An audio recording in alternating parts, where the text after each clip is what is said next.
내 이름은 요코박 선장. 사회생활 25년차, 선장은 2년차다. 지금은 배를 타고 있고 여기는 에콰도르다. 지난 주말 여러분은 무엇을 했는지 궁금하다. 배에서는 주말에 무엇을 할까? 우리 배의 지난주 이야기를 들려주려고 한다. 지난번 자기소개 영상 이후 얼마 되지 않아 이발을 했다. 승선 후 약 3개월 만이다. 우리 배의 이발사는 필리핀 조리장이다. 다들 이발 솜씨가 괜찮다고 해서 믿고 있었는데 속았다. 당분간 계속 모자를 쓰고 다녀야겠다.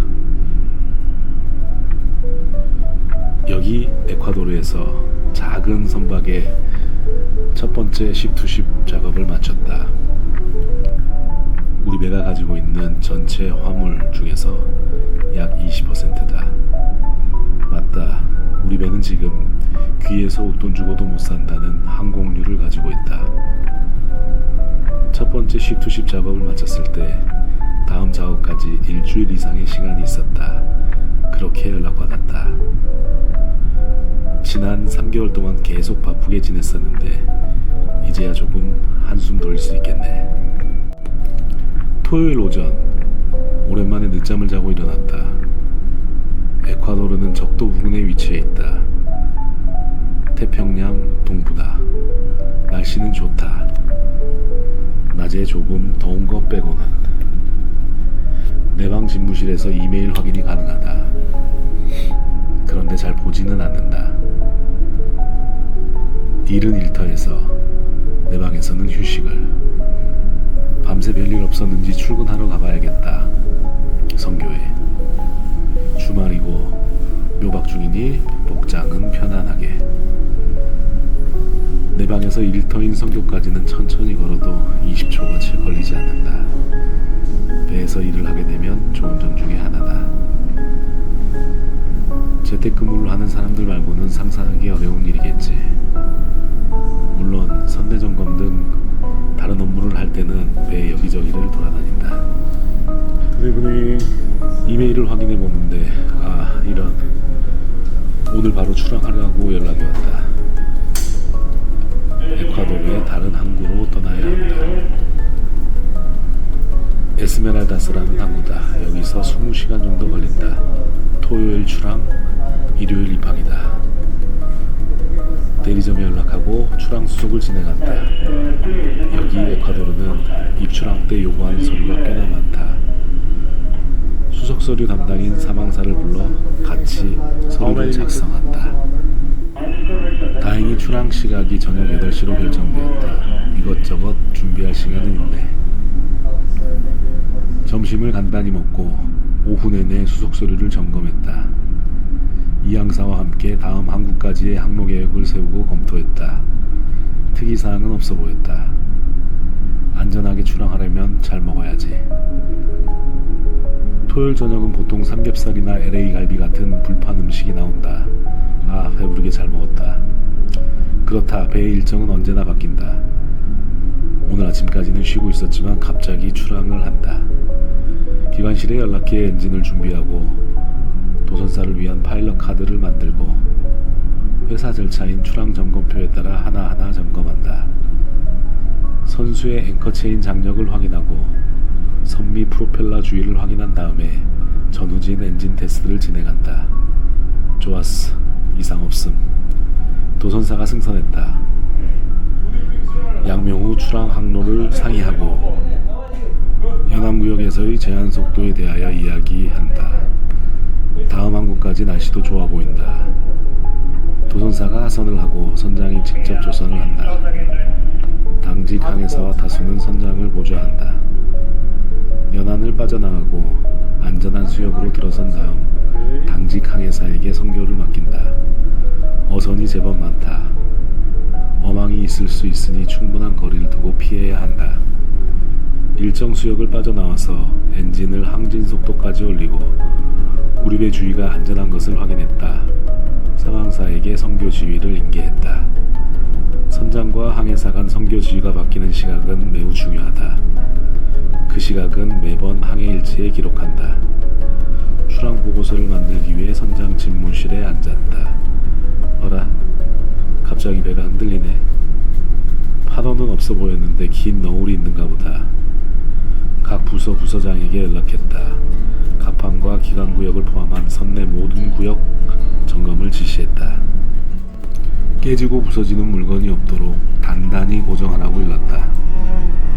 2시간쯤 지나니 너울도 잠잠해졌다. 기상도를 확인했는데 특이사항 없이 좋아 보였다. 그렇다. 여기는 태평양의 적도 부근이다. 경험상 날씨가 안 좋을 리 없다. 항해사들에게 선장의 지시사항을 남겼다. 마스터 나이트 오다북에.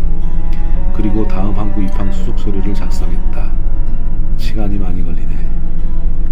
자정이 넘어서야 침실로 돌아왔다. 일요일 오전 날씨는 좋다. 우리 배는 에콰도르의 에스메랄다스 항으로 가는 중이다. 내 방에서 이메일을 확인한다. 대리점 연락이 있다.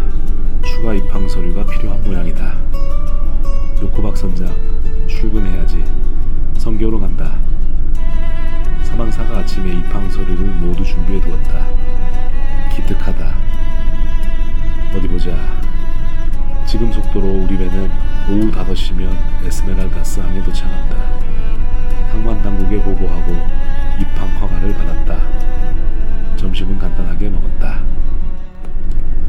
에스메랄다스 항이 가까워 온다. 엔진을 준비하고 안전한 수역에서 배를 멈춘다. 전후진 엔진 테스트를 했다. 이상 없다.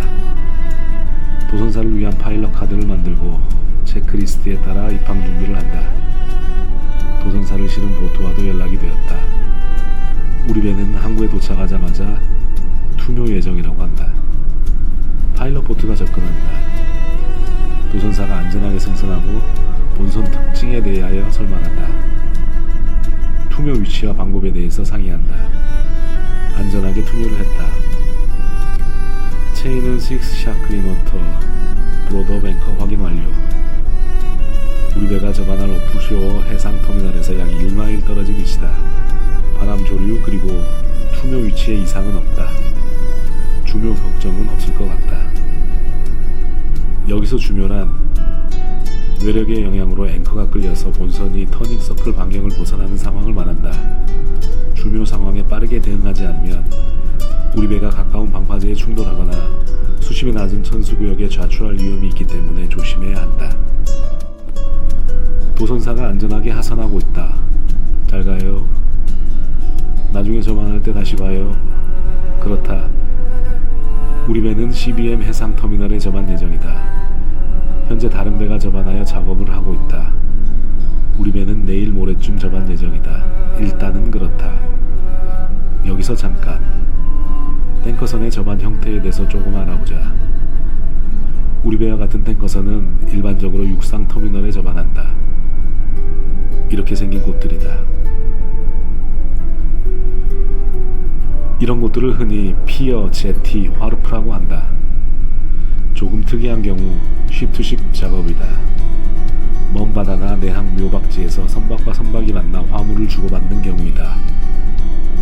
우리 배가 이전 항구에서 진행한 작업이다. 이런 식으로.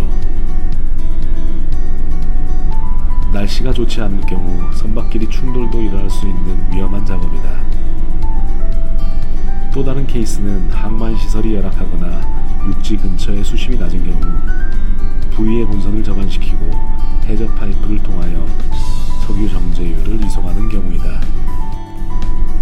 보통 싱글 포인트 모링과 컨벤셔널 부위 무어링이 있다.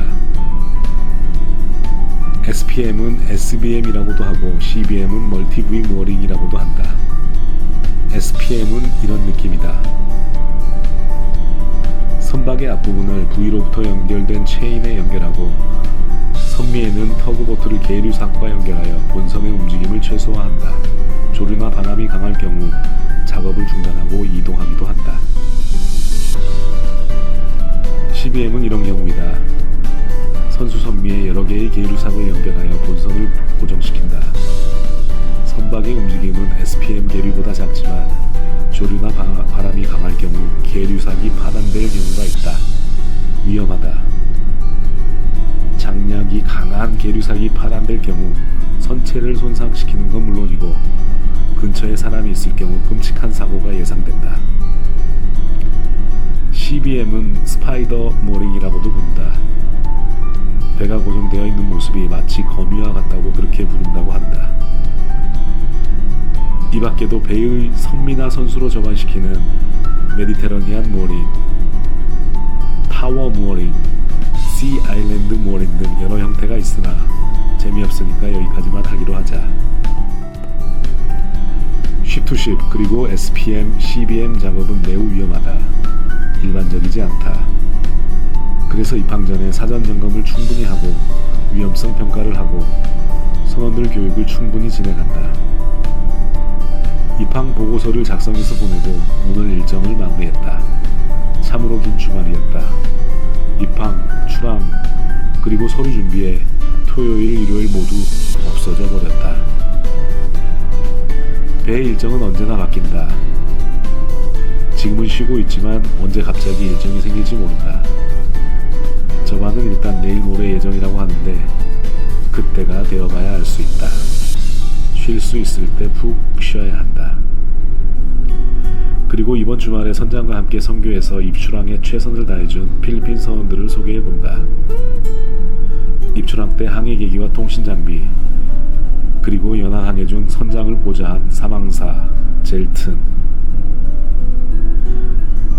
많고 많은 입출항 수속 서류를 빠르게 준비해준 또 다른 사망사 게이브, 출항 때 키를 잡아준 타수 마크, 그리고 선장과 함께 항해 계획을 세우고 검토한 이항사 로넬, 마지막으로 또 한 명의 타수 아바타요. 고맙다 모두. 기관실에서, 갑판에서, 그리고 주방에서 각자의 역할을 하고 있는 다른 선원들도 있다. 한국인 기관장님과 일항사도 고생했다. 요코박 선장, 핸드폰 하나로 영상을 준비했다. 오래 걸렸다. 기특하다. 휴가 받으면 사야 할 것들이 많다. 액션캠, 태블릿, 그리고 새로운 핸드폰. 예산을 어떻게 확보할까나. 이번 주말은 참 길었다.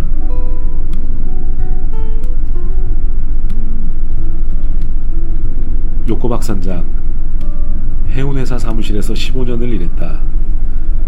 나름 전문 지식도 가지고 있다. 업계 한정이지만 말이다. 내 채널에서는 그런 전문적인 지식은 다루지 않기로 마음먹었다. 배 안에서의 일상, 우리 배가 다니는 모습이나 풍경이 있는 이야기를 다룰 예정이다. 그래야 내가 즐겁게 그리고 꾸준히 할 수 있을 것 같다. 선박과 해운에 대하여 전문적이고 체계적인 지식을 원하는 사람, 그리고 관련하여서 인사이트를 얻고자 하는 사람들은 다른 많은 채널이나 미디어에서 보면 된다. 그리고 요코박 채널도 함께 보면 된다. 요코박 선장의 채널은 가볍게 봐주기 바란다. 배에서의 생활도, 휴가 받은 선장의 일상도. 나는 여러분과 같은 평범한 사람이다. 직업이 다를 뿐. 영상의 내용은 여러분이 판단하리라 생각한다. 편집도 언젠가는 익숙해지겠지. 나에게는, 그리고 우리 배의 모든 선원들에게는 배에서의 생활이 일이고 일상이다. 그렇지만 또 누군가에게는 알고 싶은 내용일 것일 같다. 해기사를 꿈꾸는 학생들, 선원의 가족들과 지인들, 그리고 막연히 바다와 배를 좋아하는 선량한 사람들까지. 배에서의 생활에 대하여 궁금한 것들은 댓글로 알려주기 바란다. 가능한 반영해서 소개해보려고 한다. 시간이 된다면. 다음 영상에서는 조금 더 소소한 일상을 이야기해볼까 한다. 오늘은 어제보다 더 편안한 하루가 되기를 바란다. 요코박 선장, 오늘의 이야기는 여기까지.